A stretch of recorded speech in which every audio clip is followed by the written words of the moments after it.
বুঝে আছেন? আগে আমি একটা চৈতন্যময় লীলা বলবো, তারপর কৃষ্ণের একটা লীলা বলবো, তারপরে যদি সময় থাকে আমি আরো বলবো। আমি আমার হাঁটাটা আমি এই এই টোটোতে যাবো, টোটোটা যখনই ছাড়বে তখনই চলে যাবো, এর মধ্যে যতটা আমি বলতে পারি, ঠিক আছে? এবার যারা এই চাটাইতে এসে সবাই বসে যান, এখানে চলে আসুন, এখানে এসে চাটাইতে বসুন, ভগবানের কথা শুনুন। হরে কৃষ্ণ। তাহলে ভগবান কৃষ্ণ তিনি নন্দ মহারাজের পুত্র ছিল, আর যশোদার পুত্র ছিল, হ্যাঁ, আর দেবকী বসুদেবের পুত্র ছিল, হ্যাঁ। নবদ্বীপে মায়াপুর, অন্তর্দ্বীপ, যোগপীঠ, সতীমাতা এবং জগন্নাথ মিশ্রের পুত্র রূপে 540 বছর আগে আবির্ভূত হয়েছিল। যশোদা মা কে ছিলেন? চৈতন্য মহাপ্রভু মা সতীমা। আর নন্দ মহারাজ তিনি আসলেন জগন্নাথ মিশ্র রূপে, বুঝতে পেরেছেন? এই জগন্নাথ মিশ্র এবং সতীমাতার পুত্র রূপে 540 বছর আগে আবির্ভূত হয়েছিল।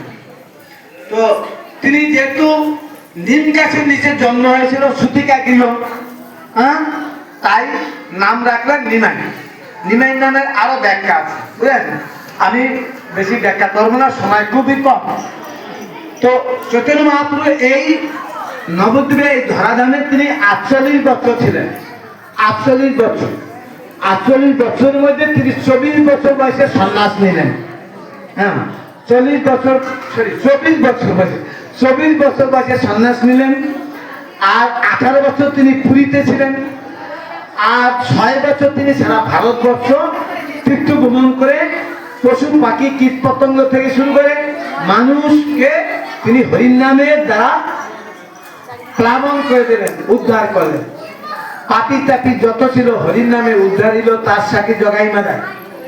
আর বৃন্দাবনে যখন তিনি যাচ্ছিলেন, হ্যাঁ, সেই রাধারানীর যেমন কৃষ্ণের প্রতি যে ভাব প্রেম, হ্যাঁ, সেই ভাব রাধা ভাবভূতি সুবলিত অঙ্গমি কৃষ্ণ স্বরূপম, তিনি রাধারানীর ভাব ও অঙ্কমান্তি নিয়ে তিনি আবির্ভূত হয়েছেন।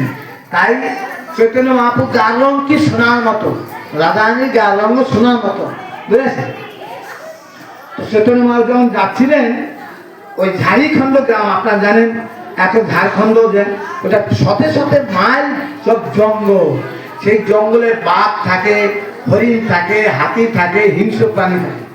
চৈতন্য মহাপ্রভু তিনি যখন যাচ্ছিলেন, তিনি বায়ু বেগে যাচ্ছেন, তিনি রাধারানীর ভাব কৃষ্ণের প্রতি সেই, হ্যাঁ, কৃষ্ণ প্রেমে উন্নত হয়ে তিনি যাচ্ছেন। তখন যেতে যেতে দেখে এখানে শতে শতে শতে শতে বাঘ শুয়ে আছে। তখন যা বাঘেশ্বর চৈতন্য মহাপ্রভু কি করেন, যাচ্ছে ওই বাঘের গার উপরে চৈতন্য পাটা এরকম লেগে গেছে। যেই পা লেগে গেছে, সাথে সব বাঘগুলা উঠে দুই হাত পায়ের উপরে দাঁড়িয়ে ওরা কি করলো, কৃষ্ণ নাম করতে লাগলো। হরে বলুন, সবাই বলুন, হরে কৃষ্ণ হরে কৃষ্ণ কৃষ্ণ কৃষ্ণ হরে হরে, হরে রাম রাম রাম হরে হরে। এই কৃষ্ণ নাম করতে লাগে। কেন? আমরা তো সবাই আত্মা, আমরা সবাই আত্মা। তা এই শিয়াল কুকুর বিড়াল, ঠিক আছে, যাও, তোমরা বসেছিলে সেজন্য তোমাদের ধন্যবাদ, হ্যাঁ, কথা রক্ষা করেছো। খিদা লাগছে, যাও খেয়ে আসো, সুলভ বদল। তখন হ্যাঁ, সবাই আত্মা, আমরা সবাই আত্মা।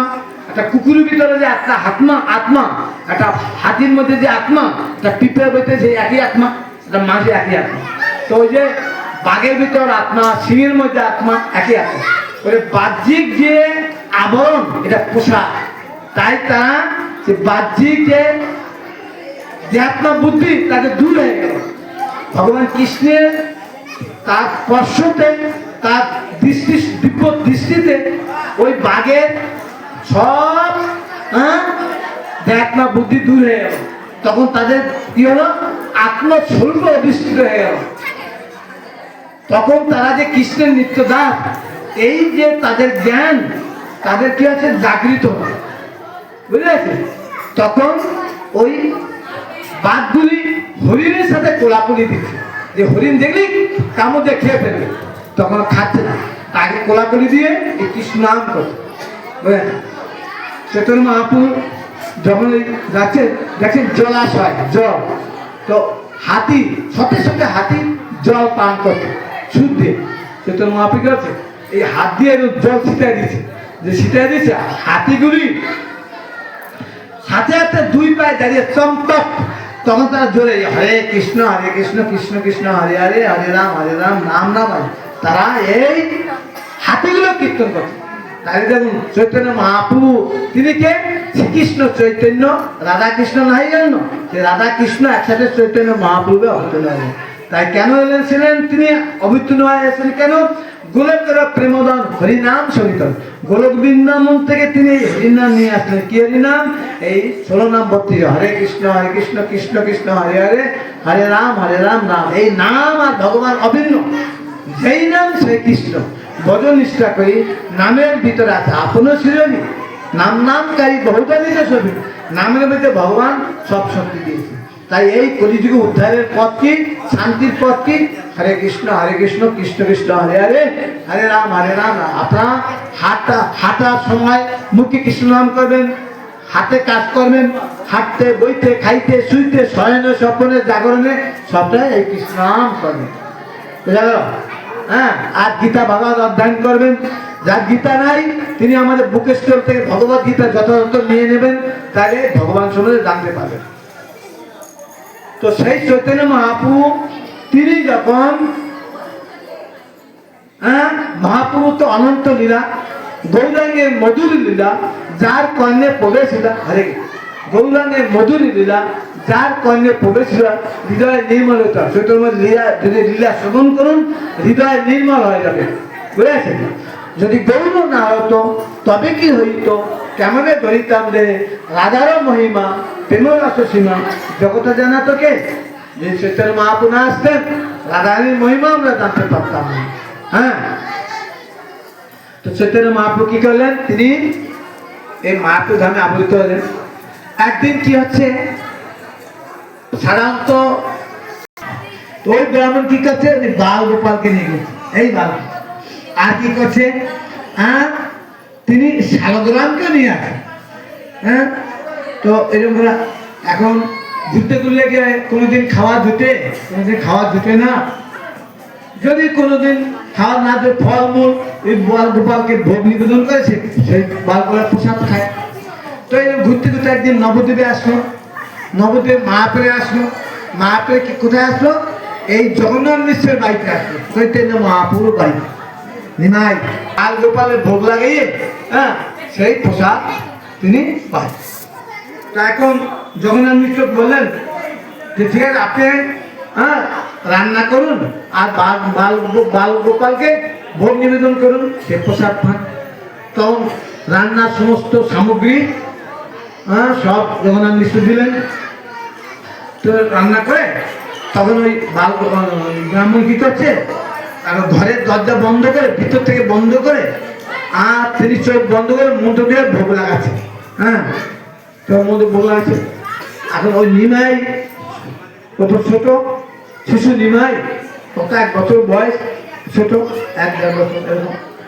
তখন এই নিমাই চোখ খুলে দেখছে নিমাই এসে ভোগ খাচ্ছে, বাল বলে ভোগ খাচ্ছে। হ্যাঁ। শ্রীকৃষ্ণ চৈতন্য রাধাকৃষ্ণ হয়ে এলো, সেই নিমাই তো স্বয়ং কৃষ্ণ ভোগ খাচ্ছে। ভিতর থেকে দরজা বন্ধ। তখন হায়ার চিৎকার আত্মনাদ করছে, আরে শিশুটা আমার বাল গোপালের ভোগ নষ্ট করে দিল, বাল গোপালের ভোগ নষ্ট করে দিল। তখন জগন্নাথ মিশ্র ছুটে আসলো, কি হলো কেউ তো বললো এই। তখন জগন্নাথ মিশ্র অনুতাপ করলো, আমার একে তো অতিথি আবার ব্রাহ্মণ, এই বাল গোপালের ভোগ নষ্ট করে দিল, এই বাচ্চাটা এত দুষ্ট দুরন্ত পানা। তখন আবার বিনীতভাবে অনুরোধ করলো ব্রাহ্মণকে যে আপনি আবার সামগ্রী দিয়ে আবার রান্না করুন, রান্না করে বাল গোপালের ভোগ লাগান। আবার ওই রকম রান্না করে ভোগ লাগাচ্ছে, দরজা বন্ধ। দেখছে ওই শিশু নিমাই আবার গিয়ে ভোগ, ভিতর থেকে বন্ধ দরজা, চোখ খুলে দেখছে না। এইবার আবার আত্মনাদ করছে। জগন্নাথ মিত্র আবার ছুটে আসছে, বলছে কি হলো? তখন জগন্নাথ মিত্র এত দুঃখিত হলো, দুইবার এরকম হলো, সে রাত্র হয়ে গেল। তখন জগন্নাথ মিত্র আবার অনুরোধ করলেন। তখন জগন্নাথ মিশ্র বলছে, তখন ব্রাহ্মণ বলছে আমি তো ব্রাহ্মণ তৃপ্তি তৃপ্তি ঘুরে ঘুরে বেড়াই, কোনোদিন খাওয়া জুটে কোনোদিন খাওয়া জুটে না। আমি উপবাসী থাকি, ফলমূল কখনো খাই, বালগোপালকে ভোগ লাগাই। তো আমি আর বালগোপালের ইচ্ছা, আমি দুইবার ভোগ নষ্ট করে দিল, আমি আর ভোগ আর রান্না করবো, ভোগ লাগাবো না, আমি আজকে উপবাসী থাকি এইরকম। কিন্তু জগন্নাথ মিশ্র এত মানে মনক্ষুণ্ণ হলো, এত উনি দুঃখ পেল, হ্যাঁ, উনি অনুরোধ করছেন